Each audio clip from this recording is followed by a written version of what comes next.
Hello అండి, welcome back to our channel. 2 days full work చేసి నా వల్ల అస్సలు కావట్లేదు. అస్సలు చేతనైతలేదు. అండ్ ఈరోజైతే మొత్తం గోడలంతా పెయింటింగ్ అయిపోయింది. ఇంకా మిగిలింది డోర్స్, విండోస్ వాటికి వేయాలి కదా గ్రిల్స్‌కి, అవి వేస్తున్నారు. ఆ పెయింట్ స్మెల్ అస్సలు పడలేదు నాకు.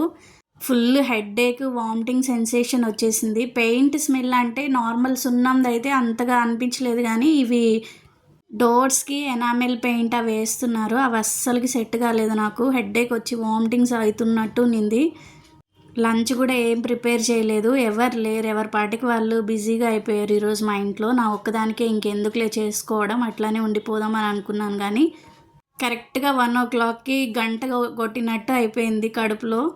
వంట చేసుకునే ఓపిక కూడా లేదు. అందుకని చెప్పి ఆనియన్ కారం చేసుకుంటున్నా. అన్నం కూడా ఒక పక్క పెట్టేసుకున్నాను. దనదన 5 నిమిషాల్లో ఫాస్ట్గా చేసేసుకున్నాను. ఎప్పుడైనా మనకి ఏది సగించకుండా వామిటింగ్ సెన్సేషన్ ఉండి నోటికి మంచిగా కారంగా ఉండాలి అని అనిపిస్తే మాత్రం ఇది ట్రై చేయొచ్చు. అస్సలు నో చెప్పే ఛాన్సే ఉండదు, అంత బాగుంటుంది. ఏదన్నా పచ్చళ్ళు తినేటప్పుడు నెయ్యి వేసుకోవడం నాకు అలవాటు. ఆల్రెడీ అన్నం అయిపోయింది కదా, దాని మీద పెట్టాను, కరిగిపోతుంది. లోపల పోపు పెట్టేసుకుంటున్నా. మీకు ఎప్పుడైనా ఇలాంటి సందర్భం ఏర్పడితే మీరు ఎలాంటి ఫుడ్ ప్రిఫర్ చేస్తారు కమెంట్ సెక్షన్లో కమెంట్ చేయండి.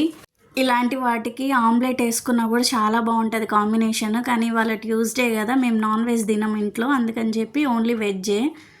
ఇంట్లో ఏదో ఒకటి ఉంటుంది, మిక్చరు ఏదో ఒకటి, అది పెట్టుకొని నంచుకు తినేస్తాను, అయిపోతుంది. వేడిగా అన్నం ఉంది, అదే వేడిగా పచ్చడి కూడా ఉంది. కాసంత నెయ్యి వేసుకొని తినేసాను. నా ఆత్మారాముడు శాంతించాడు. వీడియో నచ్చితే సబ్స్క్రైబ్.